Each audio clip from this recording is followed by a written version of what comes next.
રાજકોટ શહેર સોની બજાર તથા સામાકાંઠે આવેલ ઇમિટેશન માર્કેટમાં મોટી સંખ્યામાં પશ્ચિમ બંગાળથી આવેલ કારીગરો કામ કરતા હોય છે.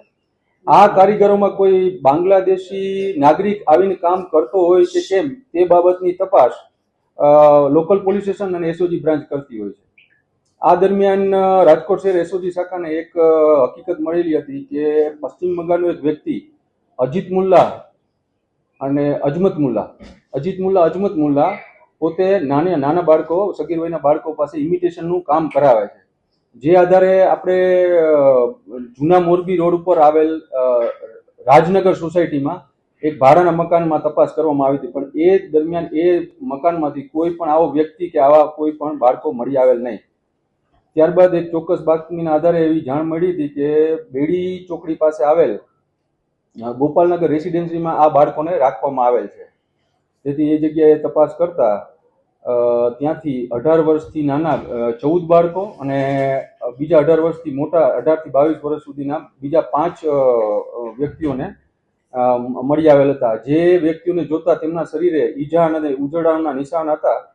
તેની માટે તેમને તાત્કાલિક મેડિકલ સારવાર માટે સિવિલ હોસ્પિટલ મોકલવામાં આવ્યા હતા. અને આ બાબત પર જોવા જઈએ તો મેડિકલ રિપોર્ટમાં પણ એ વાતની પુષ્ટિ થઈ છે કે આ લોકોને ત્યાં મારવામાં આવેલ હતો. અને ત્યારબાદ આ વ્યક્તિ આ બાળકોને મારનાર અને રાખનાર પશ્ચિમ બંગાળના નાગરિક અજમત મુલ્લાને વિરુદ્ધ ભારતીય ન્યાય સંહિતા, જુવેનાઇલ જસ્ટિસ એક્ટ અને child labour prohibition and regulation act હેઠળ ગુનો નોંધી અને બી ડિવિઝન પોલીસ સ્ટેશનમાં ગુનો નોંધી વધુ તપાસ એન્ટી હ્યુમન ટ્રાફિકિંગ પીઆઈને સોંપવામાં આવેલ હતી. બનાવની ગંભીરતાને જોઈને એસઓજી બ્રાન્ચ તથા એએચટી બ્રાન્ચની અલગ અલગ ટીમો બનાવીને આ આરોપીને પકડવા માટેની તજવીજ કરતા હતા. ત્યારબાદ એક ચોક્કસ બાતમીના આધારે આ આરોપીને પકડી લેવામાં આવેલ છે. અને આ આરોપી સાથે બીજા 2 અન્ય સગીર બાળકો પણ મળી આવેલ છે, જેમના શરીરે પણ જોતા તેમને પણ ખૂબ મારેલા હોયના અને ઈજાના નિશાન હતા.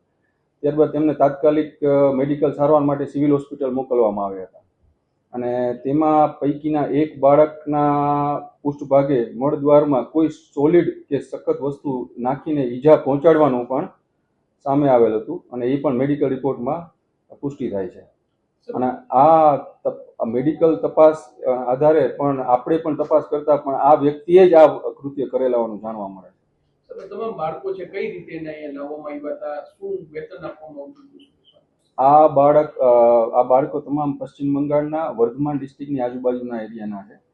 અને આ વ્યક્તિ પશ્ચિમ બંગાળનો જ છે, અજમત મુલ્લા. તમામને મા બાપની સંમતિથી એ લોકોને અહીંયા રાખવામાં આવતા. તેમને 8,000 જેટલું વેતન આપવામાં આવતું.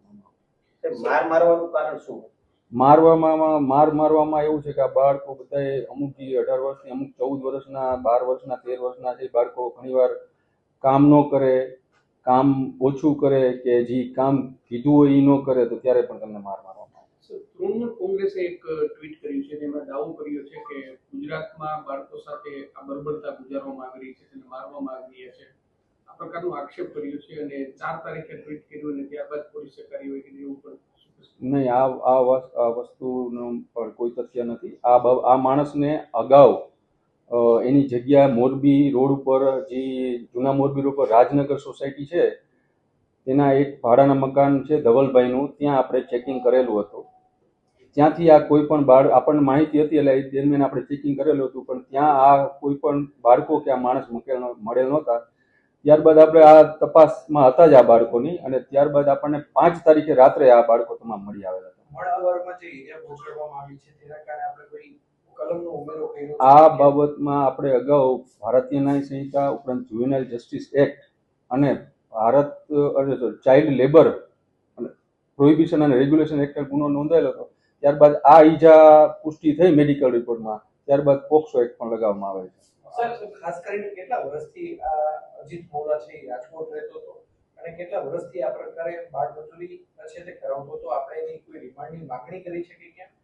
શું અજીત મોલા છેલ્લા 5 વર્ષથી રાજકોટમાં છે અને એ પણ ઇમિટેશન જ્વેલરીને ગ્રાઇન્ડિંગ મશીનથી છોલવાનું કામ કરે છે. અને આ તમામ બાળકો છેલ્લા 1 થી 2 વર્ષના અલગ અલગ ટાઈમમાં રાજકોટ લાવેનું તપાસમાં